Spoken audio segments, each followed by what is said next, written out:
புடலங்காய்லாம் cut பண்ணி விடணும். ஆனால் இன்னும் புடலங்காய் விட்டுட்டே இருக்குது. சின்ன சின்ன பிஞ்சு இருக்குது. புடலங்காய் காய்ப்பு முடிஞ்சிடுச்சு. இது விதைக்கி விட்டுருக்கு.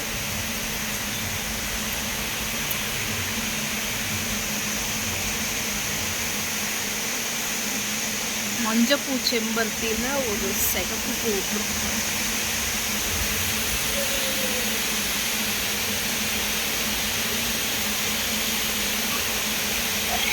முருகா அப்பா கண்டுபிடி என்ன அதிசயம்ட்டு.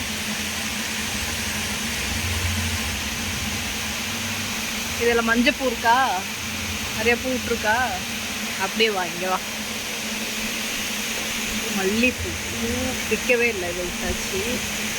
அப்படியே வா, இங்கே பார்த்தியா. வேற மரம் இல்லை, இங்கே பாரு, இங்கே பாரு.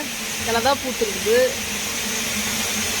ஆனால் ரெட் கலர் விட்டுருக்குது. மஞ்சள் கலர் செம்பருத்தி தானே, ரெட் கலர் விட்டுருக்கு பாரு.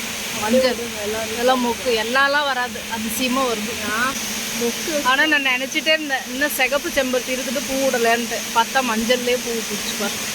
அங்கே வெள்ளையில் பிங்க் ஒரு வாட்டி விட்டுச்சு தானே, அது மாதிரி இதில் வந்து மஞ்சளில் வந்து சிகப்பு. ஆமாம், நான் யாரோ சொறி விட்ருக்காங்கன்னு நினச்சி பார்த்தேன். பார்த்தா இதுலேயே பூத்துருக்கு. தெரியுதா எங்கேயோ. ஆனால் ஃபுல் ரெட்டு, ஆனால் எல்லோ கலர் அழகாக இருக்குது. ஃபோட்டோ எடுத்துருவோம்.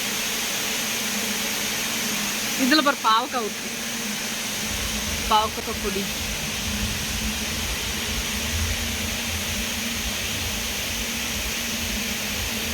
இன்னைக்கு பிஞ்சலும் இருந்துச்சு. இல்லடா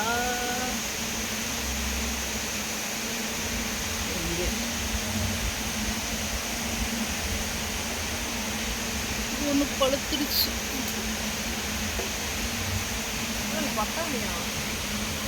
அது பட்டாணில சங்குப்பூ விதை,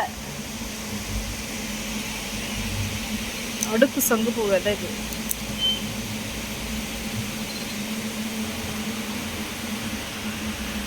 குடு குடு எடு, கையெடு. இதில் போட்டுக்கலாம்.